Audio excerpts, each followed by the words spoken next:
welcome to another edition of Inking with Jimmy. Today's video, it's about clarity. It's about being able to see and easily identify all the objects on your page. So what exactly does that mean? Well, let's take a look at an example. This page is from a project that I'm currently inking titled Crimson Outfit. The pencils on this project are by Andre Lunatic. He's a newcomer and he is out of Russia. The writer and the creator of this project, and also the letterer, is Alex Drogojovic. He is a very nice guy, and he's not such a nice guy that he's probably not going to correct me on the fact that I probably didn't pronounce his name correct again. Incorrectly pronounced his last name. It's I don't know why it's tough for me to pronounce, but yeah, Alex is a great guy. And this project is a lot of fun that I'm currently working on, and Alex has been nice enough to allow me to make some videos on this project, even though this project is currently in production, and it's not on the shelves yet, but it will be. And you do get to take a sneak peek at some of the pages. If you go through my videos, you can see some advanced look of some of the pages and some of the artwork that is in this particular series, which this series of Crimson Outfit is subtitled Misfits of the Galaxy. So what you're looking at here is a panel from the page. I enlarged the panel just a little bit, and I printed out the pencils on a photocopy paper so that I can have the examples of the penciled panel and the finished ink on that particular panel. This video, if you've seen the title, then you already know this video is about adding clarity and detail. And so sometimes when you get a page from a penciler, pencilers are also, they're very busy. They've got deadlines, and everyone working on the book is on a deadline, and everyone is trying to get the book completed by a certain time. So sometimes you get a page where pencilers just add in X's and they don't even shade it in or render it in. Sometimes, as in this case, I received a panel on this page that the figure is rendered in black and there's X's, and directly behind him is a door that is also to be solid black. There are some of the X's here that indicate solid black. It is a double doorway, a double door, and you do see on the right this door as well is going to be solid black, and there is a bit of a white space right here, like a little halo in between the door and the doorway, and the doorway here is also shaded in as well, but there aren't any X's indicating that it's to be solid black. And so that gives me a little bit of room to work with. And I mean, even if there were X's in there, I wouldn't ink it in solid black, most likely. If I did, then I'd probably put halos on each side. But in this case, I don't have to. And in the doorway, it's in shadow. And that is done just to kind of so we don't exactly see what's in the door in the doorway, or we don't actually get a peek into the next room just yet. It's still a bit mysterious to the reader. And below the figure is also a shadow that is cast by this figure. So then so much here would be in black that if I were to ink it all in black, then what happens is your figure has a floating head, hands, his collar, and it wouldn't look as interesting because it would lose a lot of detail, and the figure would then just sort of blend in, and it would create sort of a flat illustration. So what I want to do is when I receive this page, I want to ink in, or what I've done is that, because you're looking at at this point in the video, I've already inked that panel. And in the background behind, behind this page is the actual ink panel, which I will show you in just a bit. But around the figure here is some darker lines that outline the figure, And they actually add a lot of detail in his suit that he is wearing. So I figured what I would do is I would then ink this in reverse. So that dark black line would actually be white and remaining, leaving the figure in the background in black as they're indicated here. So I've done some reverse inking, and to separate the shadow down below, uh, what I've done is I've also added in some textures, which create sort of a gray tone, which then helps separate the figures and all the different elements in this panel. Um, so let me go ahead and remove this photocopy, and I will place it right next to the panel so you can do we can see a bit of a side by side comparison. Um, and so now you can see the figure um, and the background. So if you take a look here and you see when it's penciled all in, it looks like it could be separated because of the different gray tones that the penciler can do by lightening the amount of pressure on his pencil, and so the graphite can then have all these different gray tones. When you're working in ink, it's solid black and white.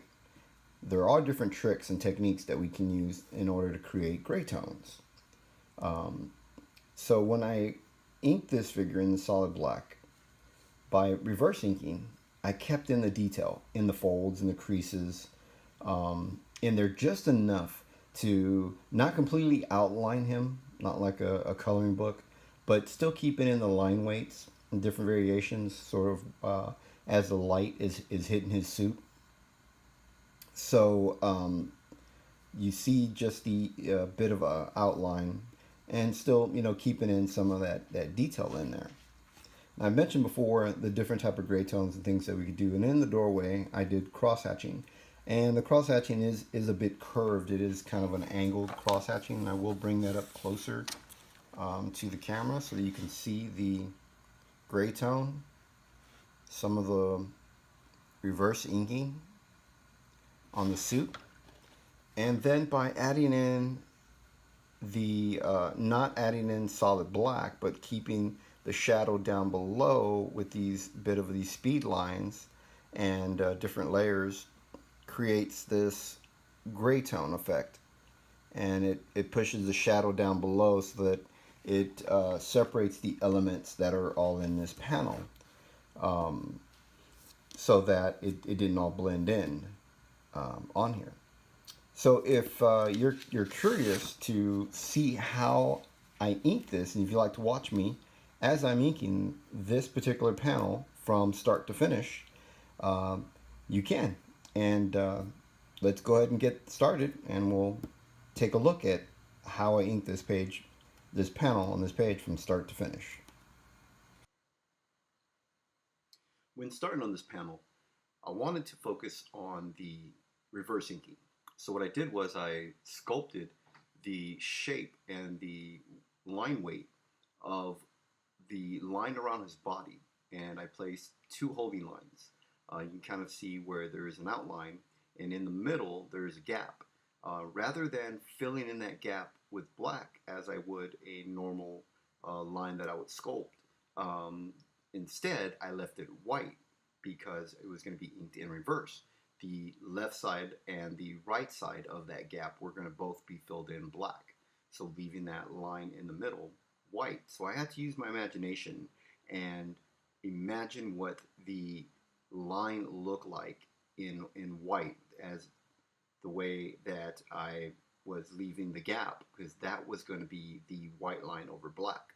So I wanted to concentrate on my line width and the variation of line weight, in order to keep the shapes and the amount of light that would be hitting the ends and the very top of his suit. Because I didn't exactly want to do a halo. I didn't want to do a solid white line with even width all the way around him. I didn't want to do this outline where it kind of starts to look like a coloring book, or kind of like a cutout piece, and he was pasted over the background. So I didn't want that effect. I didn't want that to happen. So I wanted to make sure that I did place the white line around him when I'm doing the reverse inking with the weight variations, as I mentioned. And I did break the lines. I didn't go completely all the way around because not every part of his dark colored suit would reflect light, and possibly I don't, maybe none of his suit would actually reflect the light. But in order to keep the detail, I wanted to make it look as if it were real and possible. This is how it would look. So I'm focusing here on, I sort of look back at the page and I kind of focus on that line weight, making sure the little gaps that I've got in between, that I'm satisfied with them. Then I plan on the next area and I start looking at different areas around the figure that I want to start inking. So I started inking his suit, his pant leg on his suit as I would a regular um, panel without reverse inking. That was just going to be black over white. So I didn't have to concentrate so much on the reverse inking when doing that. But down at the bottom of his leg, there is a fold, and the fold kind of bunches up over as it folds over his shoe. So I wanted to have white lines in there, white space, to kind of show the different levels of folds that are happening there.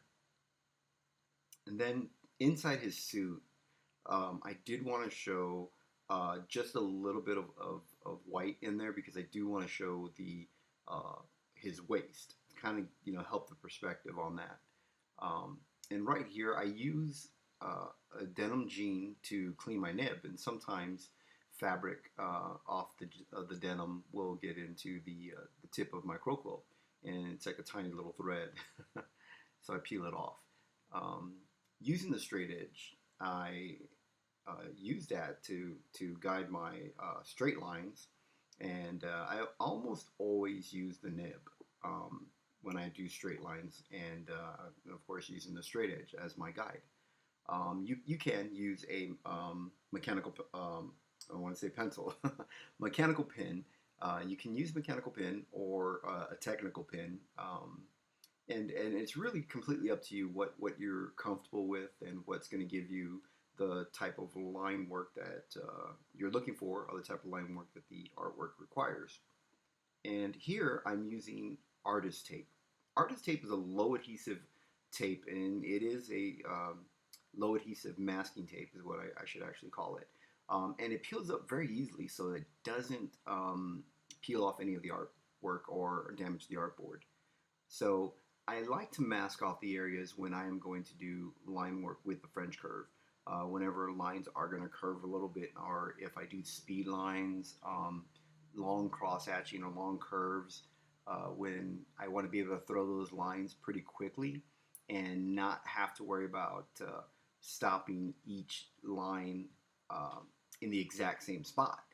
Because when I begin the line with the stencil and I throw the line, I don't have to worry about stopping each one exactly in the same spot. I have masked over the that tiny little white. If you watch the beginning of the video, I said that the door on the right, it is a double door, and the right door had a bit of a halo, kind of separating itself from the doorway, which the doorway is in a bit of a shadow. It's a bit darker, so I'm doing a gray tone effect by using lines and varying my lines in the amount of width and the amount of space. When you start at the top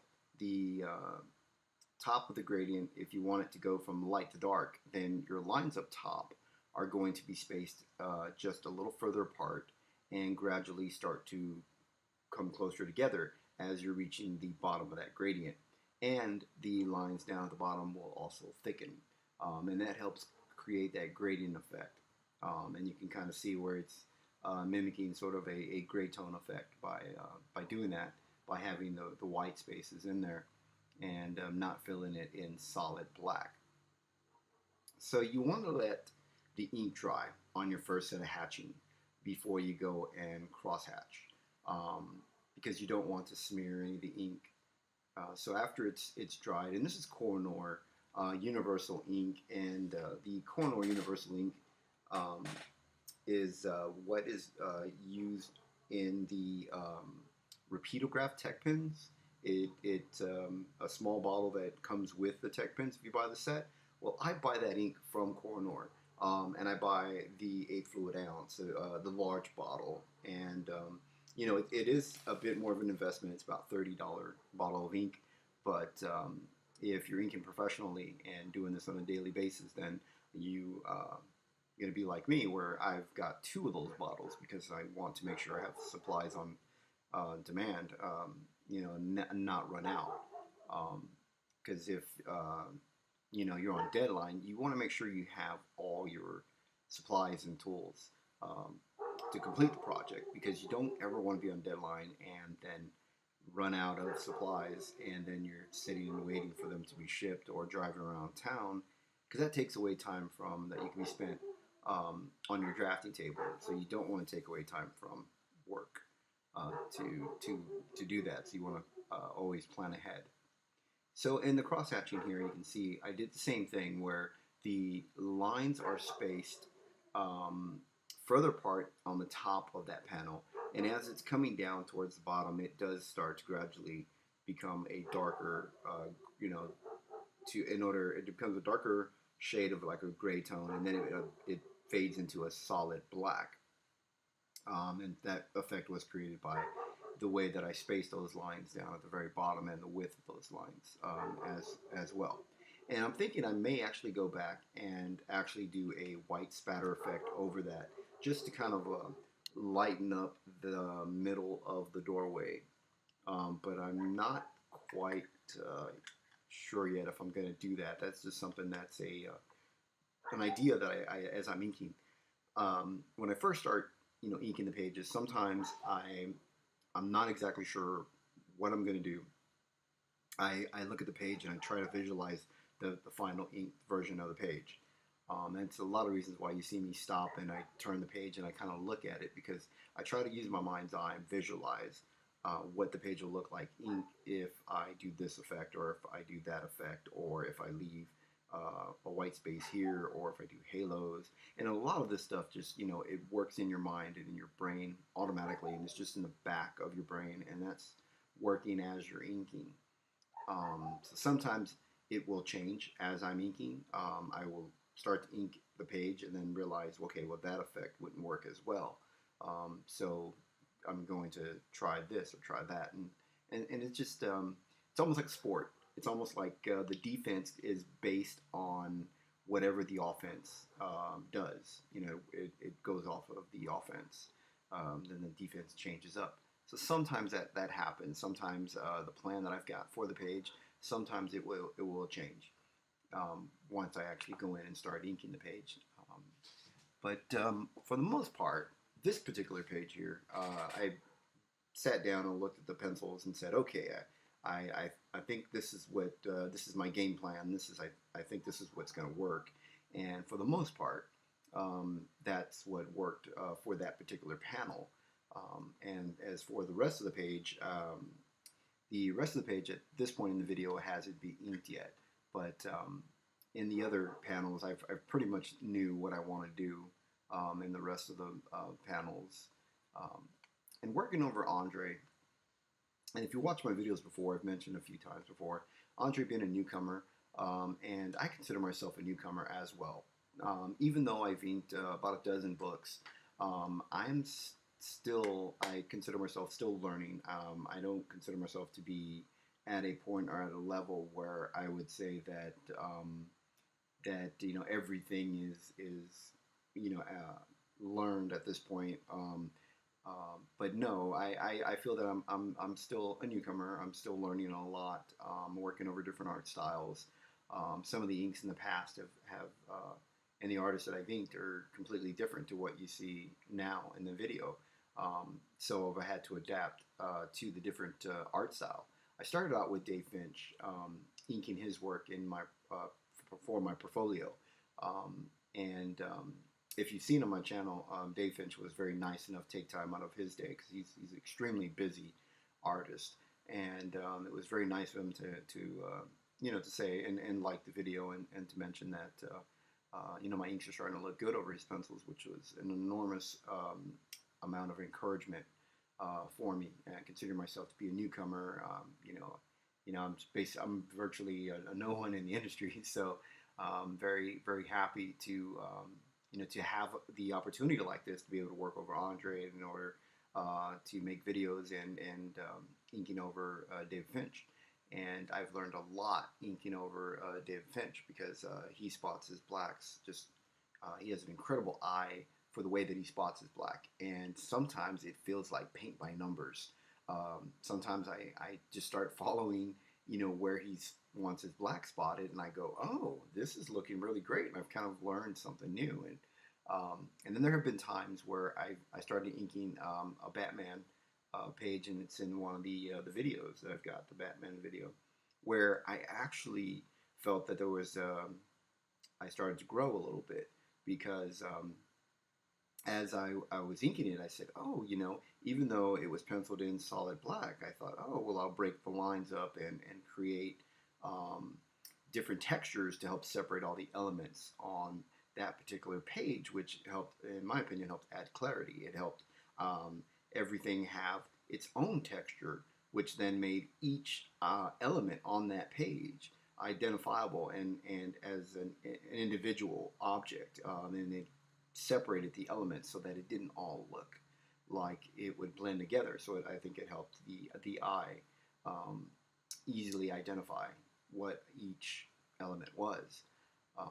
And learning that by inking that or working over such talented and he's a veteran artist. I mean, he's been in the industry for about 20 years or more, and so having worked over somebody with that amount of experience and that amount of talent taught me a lot. So when I've come into this particular page here, inking over Andre, and Andre being a newcomer as I am, and I was able to look at it and go, oh, I know exactly what I want to do. I've done this before. I've separated elements before, and so I was able to recall on that previous page that I inked over David Finch and apply what I learned on this page. So adding clarity to a page is very very important. You want to be able to have your reader or whoever is viewing the artwork to be able to identify what every object is on there. And this is something that can even be applied when you're penciling. When you're penciling, you can use different type of textures, solid blacks, different type of gray tones with line work, and to help separate all your elements. And then if you and sometimes as a pencil, you don't exactly have that amount of time to do all that. You can kind of indicate where and what you want on your panel. And if you have a good inker and you have an inker who you've been working with, usually they have already created sort of an assembly line, or you sort of created you've got this routine where you get, the inker already knows what the penciler wants in that particular area, and the penciler can work a little faster.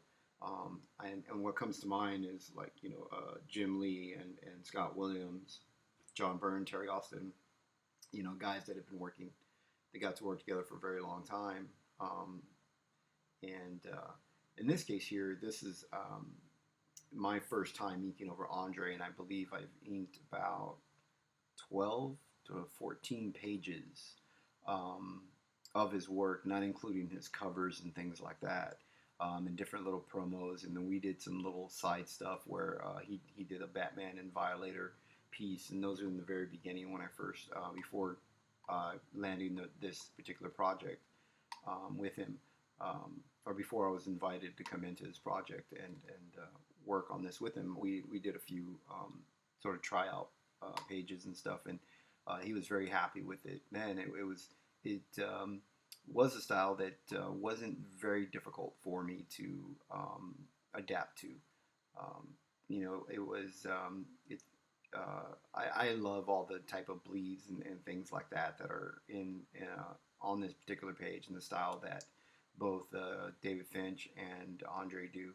Um, they do a lot of these bleeds, and having inked a few pages of David Finch in my previous from the videos and the portfolio, it prepared me for this particular project, and I had no idea that I was actually going to be offered this project. So great way that works out. You know how that worked out. And I've also got different other. I've got other pencilers that have been nice enough to send me their work. A guy over from DC Comics. He sent me over a few pages.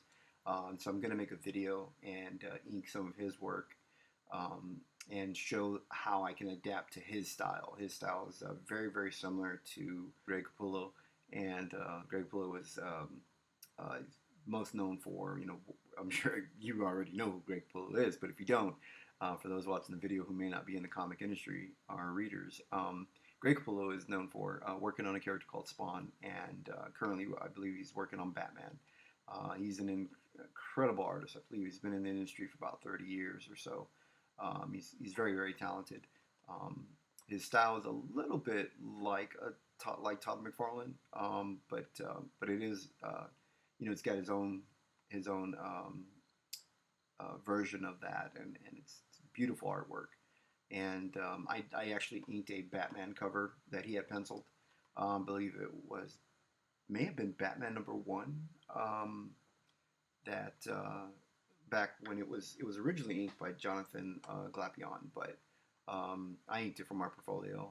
This is before I was doing videos. Unfortunately, I don't have it a video, but I do have it on my channel as the banner art. So if you're interested in taking a look at that, you can also find it on my DeviantArt page. And I will post my DeviantArt address up on the screen. So if you're interested in taking a look at the different type of pieces that I have in my portfolio.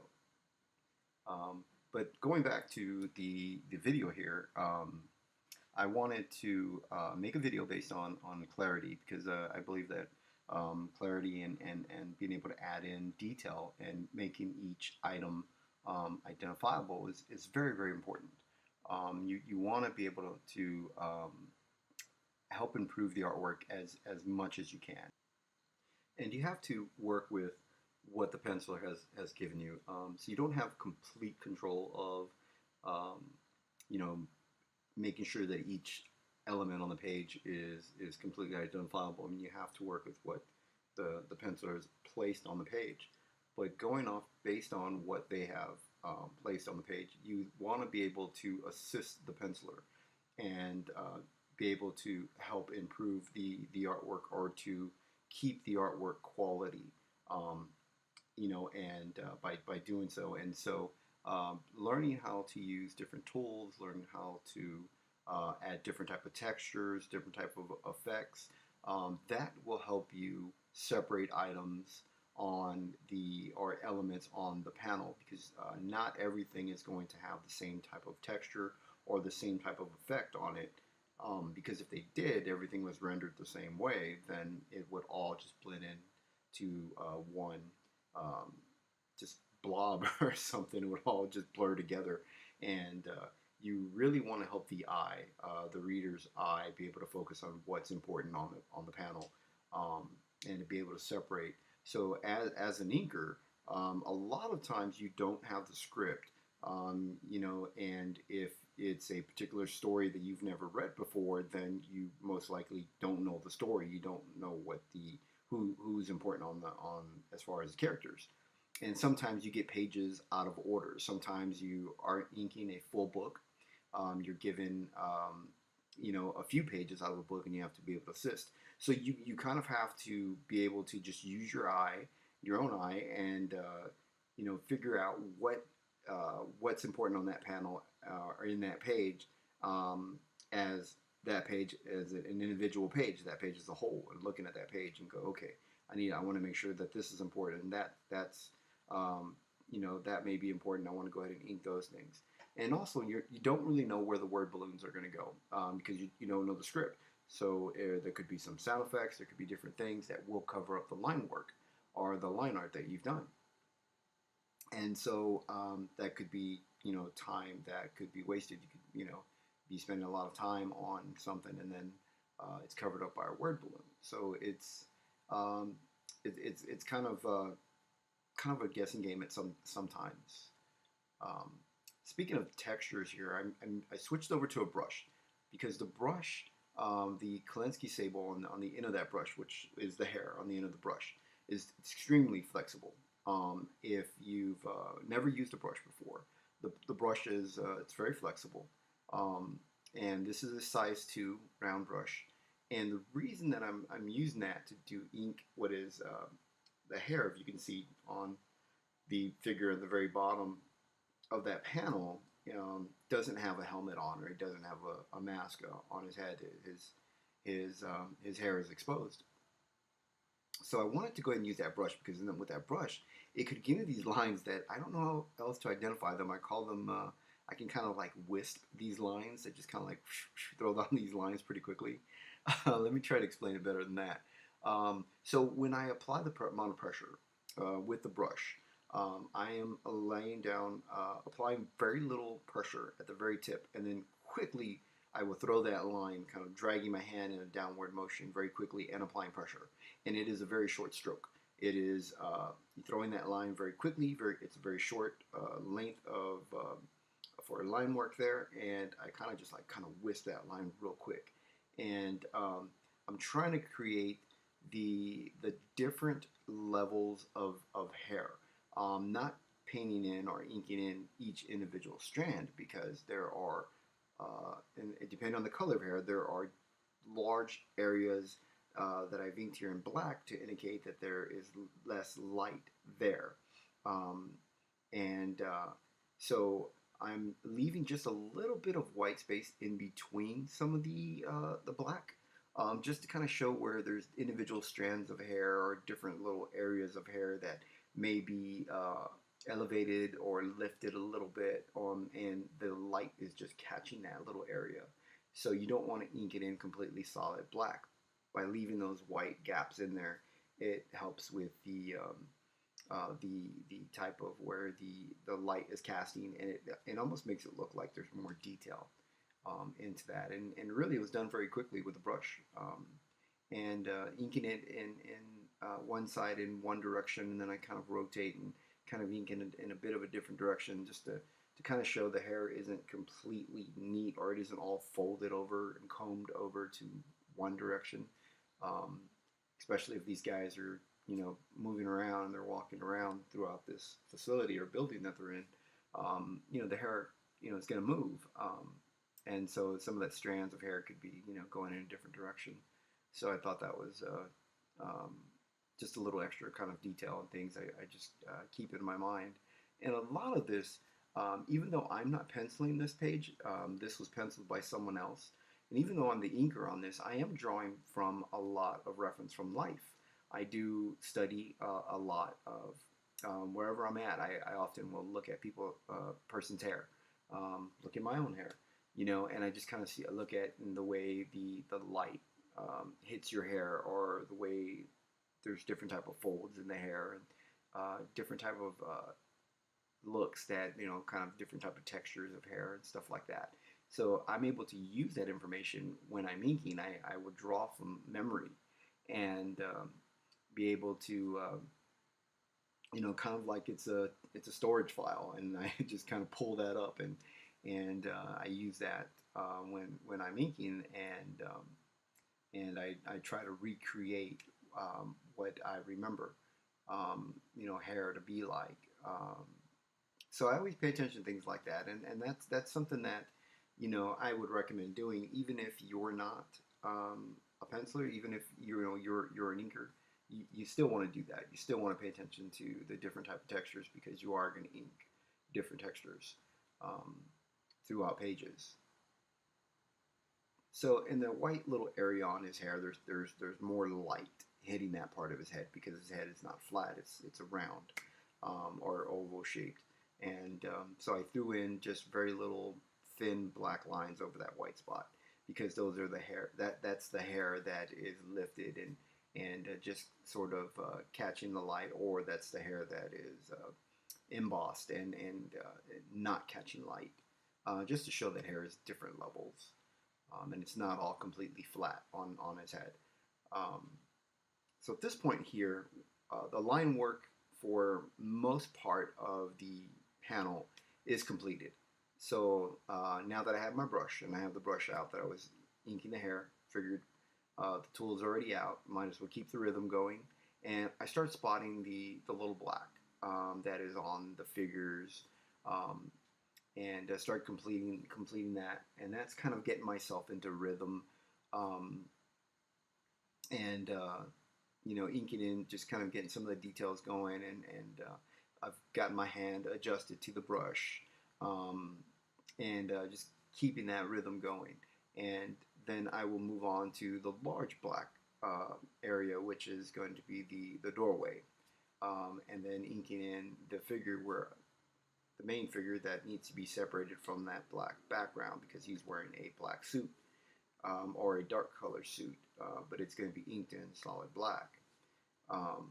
So I haven't approached the figure yet because I want to make sure that I'm in comfortable with my tool, comfortable with the brush, and to make sure that I'm in rhythm, and because that's going to take a little more thinking behind it. Where this is kind of almost mindless. This is almost kind of like a paint by number, where I've already indicated where I'm going to ink in the solid black. This is where the penciler, before I applied the inks, he had already indicated where the solid blacks were going to go in the figure. And then as I was placing my holding lines, I left little X's and little dots for myself so that I would know later that it was kind of a quick little note to myself that, hey, later this needs to be filled in black. So that's what I'm doing at this point. And it's sort of mindless.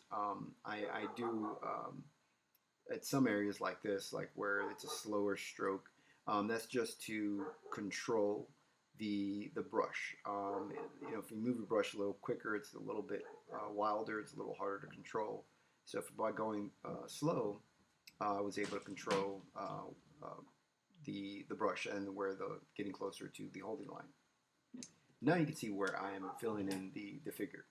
And since there is going to be a lot more white spaces in between the solid black, I wanted to make sure that I inked this part slower, with a bit more concentration, and that there may be some areas where I did not reverse ink prior to filling in the black with my brush. So in case that happened, I wanted to make sure to be able to leave those spaces.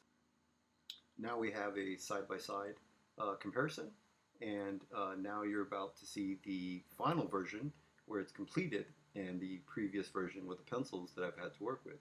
Well, thank you so much for watching this video, and if you're interested in hiring me for your project as an inker, my email will be on the screen, and feel free to go ahead and contact me. Thank you so much. Don't forget to like the video and subscribe.